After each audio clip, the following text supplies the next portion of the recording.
and your assemblies. With those few remarks, I want to wish you all the best. Thank you so much, Chair. And thank you all to all the members. Uh, the work you're doing is so important for our country in this journey of devolution, which is the highlight of our constitution.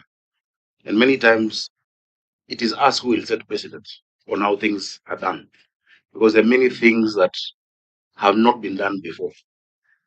Chair, I want to assure this committee and the people of Nairobi. I've been walking around with this idea for years. I have said it to you here more than 2 years ago. I said it in the Senate during our debate. The only way you will sort out this city is through that additional resourcing and also coordination. Remember, the committee is not just for managing projects.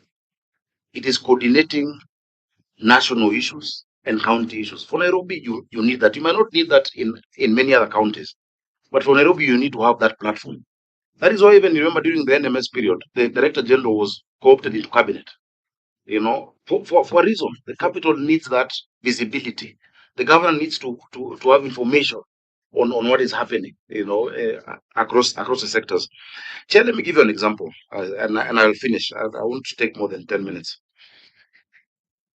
Everybody wants water from the county government, and not just Nairobians. Even Kajiado County and Machakos get from Nairobi. Chair, the problem with water is something people don't realize is a long-standing problem. And I've explained to you here before. Nairobi had only 4 sources of water. Kikuyu Springs in Senator Thangwa's county, which is 6,000 cubic meters. Ruiru Dam, again in his county, not even in Nairobi. Then we got to Sasumwa in Nyandarua, 60 million liters a day. And then Dakaini finally, 1994 to 1997. In total, all of that was giving us 525.6 million liters of water against a demand of 970 million liters. Chair, what this agreement does is that it formalizes our engagements with national government, because I've been able to increase that water by 140 million, but I've only been able to do it because for now, myself and the president see eye to eye, and that I was able to sit with him and ask him to. There were people who needed to be compensated at Kigoro, across the Wailing. Sorting out this city should not be a favor. What this city requires, the 50 billion or the 80 billion, is not a favor.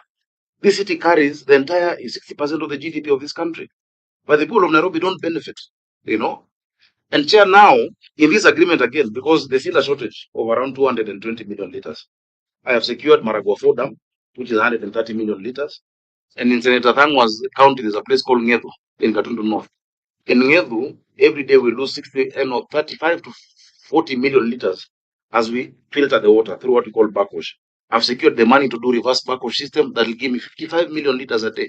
In less than a year and a half, the water deficit can be sorted out. So, Chair, Senator Percy Tobiko, my good friend, is very right. I am ready to stake my career on this because I am so sure if we implement this as we should, and I'll make sure it is. I'm chairing that implementation committee. Everyone will just say tutor because it will be so clear things will have changed. There is no other solution. There is no shortcut for Nairobi. There is no, I don't know, professor you'll there or there is no other way but dealing with the financing issues. And this gives me a platform to follow up, whether it is a rating act, whether it is sectional properties, whether it is security, whether it is, how our officers are collecting the revenue. I can be able to do that. Waste management. There's nothing like national government coming to collect waste in Nairobi. No. Waste management has been a big challenge over the years. And I've had to analyze it, Chair, and come up with a solution. The solution for waste management requires, for instance, the waste to energy requires a tariff for energy. Nairobi doesn't buy power. For me to get that tariff, how much these people will sell that power, I need the national government. The offtake, because now what we're doing is recycling. Nairobi, and I can give you an example. Over the years, in 1977, had 80 trucks. 78, 66. It kept going down. 83, 44 trucks for solid waste management. 98, 13. 2003 is when it came up to 21. When I became governor, I got 24 new RCs, 24 new tippers. It is not enough. But I can only buy that based on the resources I have. I had 4,500 young people. They're now on permanent and pensionable basis who are called the Green Army. You see them. But what happens, Chair, when that Green Army have collected trash, then exchequer is delayed. With the money I have and I have the trucks, do I pay salaries or do I fuel those trucks? I have to pay salaries. We have an end-to-end solution, Chair, that is costing 6 billion. The national government is going to pay 2 billion. The rest of it is the county. So it's the county that is still going to do it. But that, and let me give you an example. That end-to-end, we're getting 32 compactor trucks of 60 cubic meters, 24 roll-off containers, 320 tricycles. The tricycles that now can go into the informal settlements and collect the trash from there. 320, 80 loaders and forklifts and balers, 40 dozers and excavators, then 90 tippers. In addition, the city has never seen this. So at that time, the people will say, wow, it has changed. And my target is to make it the cleanest. But you see, all of this, if you look at the sheer amount of this contract, cannot be done by Nairobi alone. I don't have the 6 billion per year to do it. Remember, I've explained to you everything from equitable share and mshahara too, and the rest goes to the county assembly. Everything else is this parking I'm charging here, land rates, which many people are not paying. Out of 250,000 parcels, only 50,000 people have an account.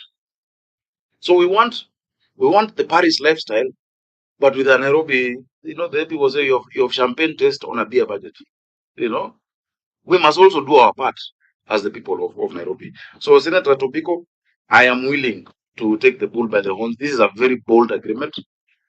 I have not transferred any function. I will never transfer functions, but we will work with the national government so that Singapore becomes real, starting from Nairobi. Senator Karungo, the county assembly must be involved. It is in this. Right now, they're the ones conducting the public participation.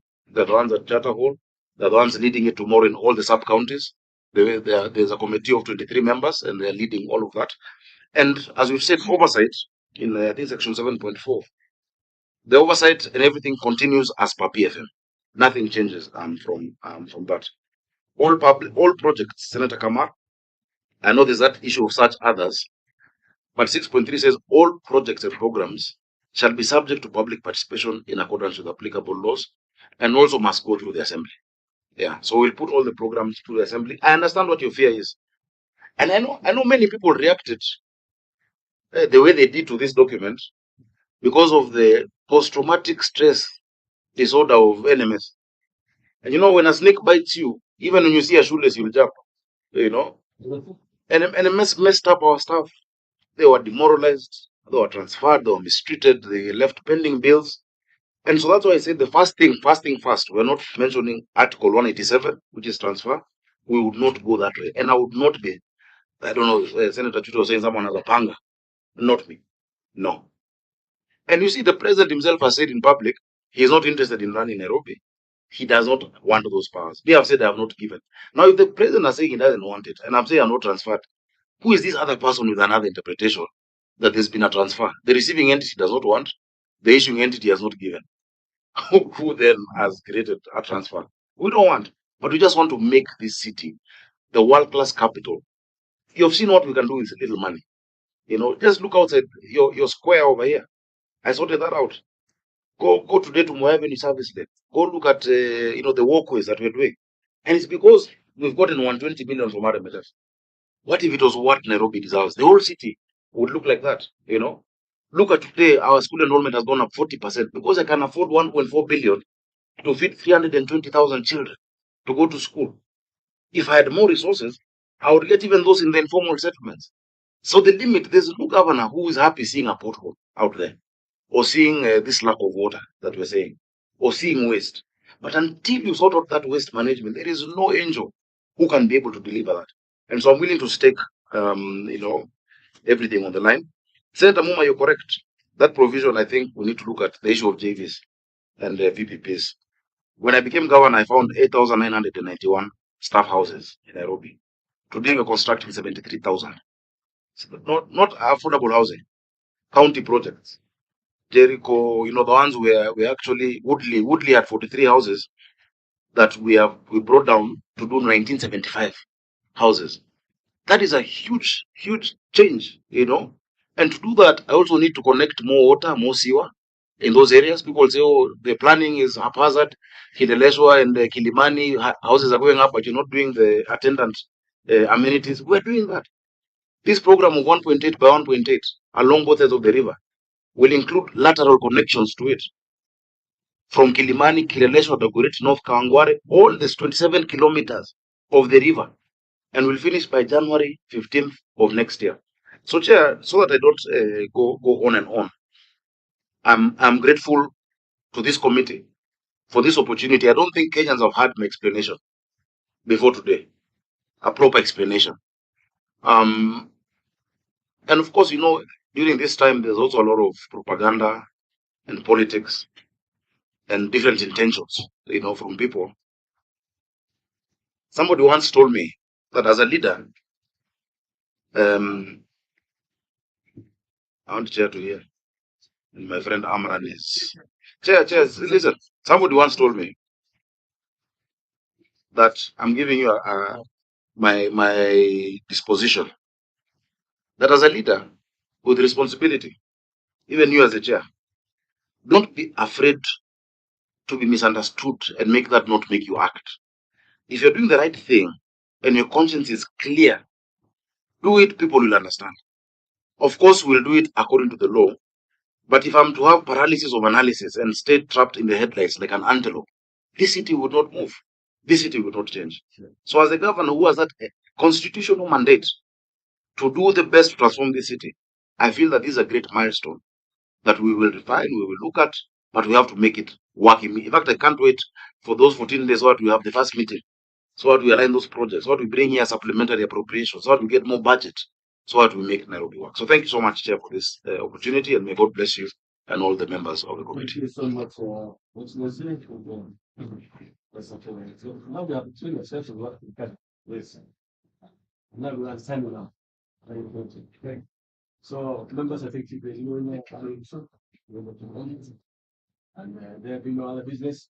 Thank you so much. I think Thank you, Chair. time.